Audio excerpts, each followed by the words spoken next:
Majesty Tatabon Alexandre, born in 1948 in Lebiolem, resided in Alo subdivision. I came here in 1982 as a public servant. I looked at this piece of land abandoned. So I started negotiating for the land. I bought the land. I created that market that you are seeing today, which has become, I can say, international, because we receive almost everybody there. We receive 10,000 people every 24 hours. So when I created the market, I thought to myself, I said, by then, if I leave, I go on retirement and abandon all this and go to the village, maybe nobody will take good care of myself and the thing might collapse. That's why I started thinking of annexing my small palace there, my palace annex, to make me feel comfortable here, to take care of my investment there on the road.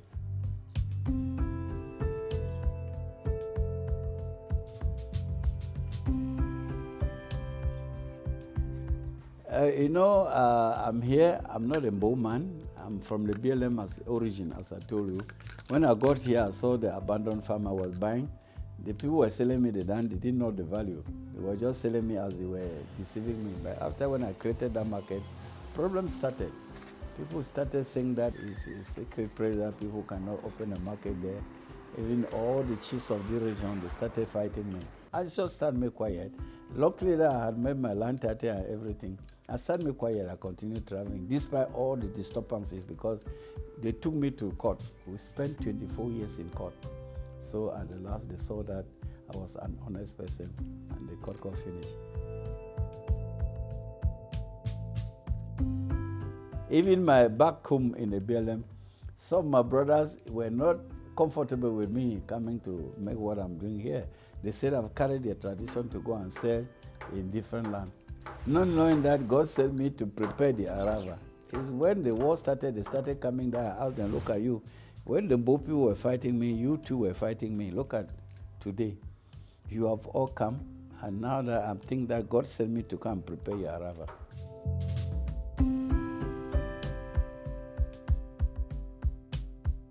Since so many colleagues were coming, I had to make the place comfortable for myself and for them too. That's why you are seeing all these thrones here, and that my palace is to receive the superior chiefs who are coming from other regions here. That statue there is almost the whole history of this palace. If you go there, you will see the few people that I was carrying on my back, coming from the BLM to Melon. So when we got here, you can see the chimpanzee there, antelopes and snakes and all the like. When we got here was a forest habited by chimpanzee and all the like. So we put down the forest, they all escaped away. That's why we created this town, this village today. That is symbol of the palace here. Those pots there, you see them, is for red oil. You see there are 3 of them there. And the biggest one there is full of 15 tins of red oil. So when there's a big ceremony here in the palace, all the women around, not necessarily the women of the palace, they come, everybody come with his pan, they save you oil to go and cook for the ceremony. Whether you will cook or you will not cook, we just divide it, we empty it. And after the ceremony, we have to refill it back, waiting for another ceremony. It's in our tradition.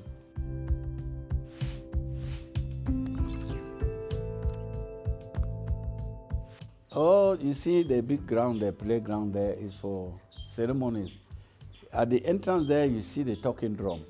That drum was used as a mobile telephone today. When there's something in the palace, those people who are initiated, they know how to knock it, to send a message. If the chef wants people to come, you know how to knock it. If to announce an event in the palace, they know how to knock it.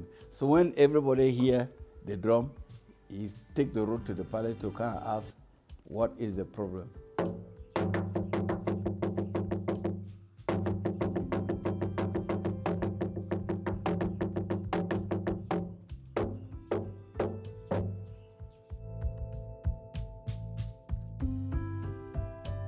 If you go up there, you will see a mosque. When I created the village, Muslims started coming. I saw all of them doing prayers on the camion there, on the road there. I said, no, if we could kill somebody there. So I put up that small mosque for the passerby. It's not only for people who are staying here, because you see, this forest is placed in the middle of the route from Douala, Babosam, Limbe, Bamenda. So when people get here, they are a little bit tired. The Muslim, they want to pray. That's why I created that Muslim mosque for them.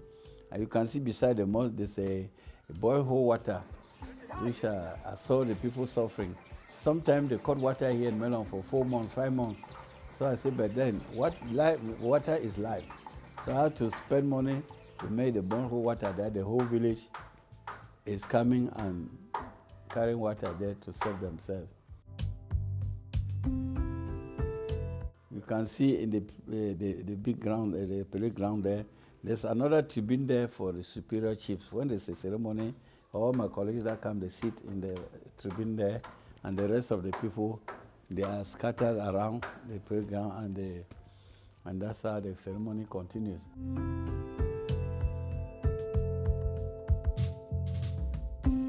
The 3 statues there, each statue represents something. We've seen one there with the uniform as a gendarme. I told you I was a gendarme.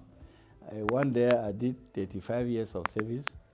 You see, when I came back, you have to remove the uniform. You see the one in the middle, I took my throne as a chief. Then the other one is the market. This market, the day the prefect, Yaya, was coming to inaugurate this market, that's how I was dressed. So the market, since the market has done a lot of things to the population and to the whole nation, that's why the symbol is there.